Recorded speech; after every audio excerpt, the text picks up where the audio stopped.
Super কাপের দিনক্ষণ ঘোষণা হয়ে গেল। ইস্টবেঙ্গল কবে থেকে প্র্যাকটিসে নামবে? এএফসি এশিয়ান কাপের আন্ডার-23 কোয়ালিফাইং রাউন্ডের ম্যাচে ভারতের দুর্দান্ত লড়াই, এই নিয়ে আমার আজকের এই ভিডিও। তো অতি অবশ্যই বলবো ভিডিও শুরুতেই ভিডিওটা ভালো লাগলে লাইক কমেন্ট শেয়ার করতে ভুলবেন না। চ্যানেলে নতুন হলে সাবস্ক্রাইব করে নিতে ভুলবেন না। প্রচুর প্রচুর সাবস্ক্রাইব করুন। অনেকেই দেখছি যে সাবস্ক্রাইব করছেন না, ভিডিও দেখছেন, লাইকও হয়তো করছেন, কমেন্টও করছেন, কিন্তু সাবস্ক্রাইব করতে ভুলে যাচ্ছেন বোধহয়। প্লিজ একটু মনে করে সাবস্ক্রাইব করবেন। তো চলুন শুরু করা যাক আজকের এই ভিডিও। এফসি এশিয়ান কাপের আন্ডার-23 যে কোয়ালিফাইং রাউন্ডে ম্যাচ ছিল ভারতের কাতারের বিরুদ্ধে, অসম লড়াই। আর সেই অসম্ভব লড়াই করলো ভারত। একটা অসম প্রতিদ্বন্দ্বী কাতার ভারতের থেকে প্রায় 80 ধাপ ওপরে রয়েছে।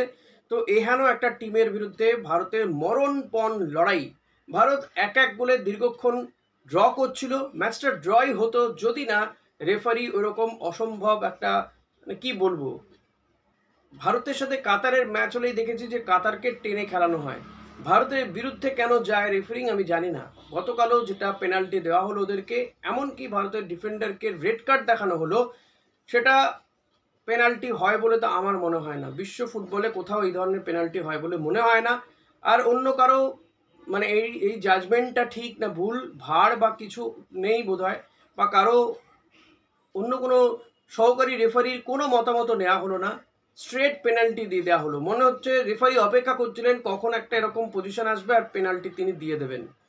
তো যাই হোক, ভারতের এগেনস্টে পেনাল্টি গেল এবং পেনাল্টিতে ওরা গোল করলো, 2-1 গোলে জিতেছে। ভাবুন, ভারতকে হারাতে যথেষ্ট কষ্ট করতে হচ্ছে কাতারের এই টিমকে। এবং ভারতীয় ফুটবলাররা, তরুণ এই ফুটবলাররা অসম্ভব লড়াই করেছে। আগাগোড়া 10 জনে খেলেছে এই রেড কার্ড দেখার ফলে। তারপরে ম্যাচ শেষ হওয়া পর্যন্ত প্রায় 20-25 মিনিট কিন্তু তারা 10 জনে খেলে লড়াই করেছে। যে সবাই যে ডিফেন্সে নেমে এসছে এমনটা নয়, আক্রমণ করেছে মুহুর্মুহুর, গোল হলেও হতে পারত, কিন্তু গোল হয়নি।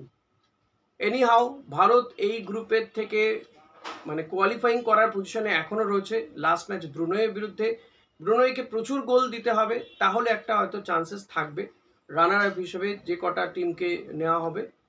চ্যাম্পিয়ন, গ্রুপ চ্যাম্পিয়ন ছাড়াও মানে সেকেন্ড রানার আপ, এই কটা টিমকে বোধহয় নেওয়া হবে। তো সেই দিক থেকে ভারতের একটা চান্স এখনও জিএর রয়েছে বলতে হয়। তো দেখা যাক। ব্রুনেই শেষ ম্যাচ, দুর্বল প্রতিপক্ষ যাদেরকে কাতার 13টা গোল দিয়েছিল। ভারতকেও কিন্তু তেমনই বিপুল ব্যবধানে হারাতে হবে। কাজটা অসম্ভব নয়। এই টিমটা যা খেলছে, ভারতীয় টিমটা, সেটা কিন্তু হয়ে যেতে পারে।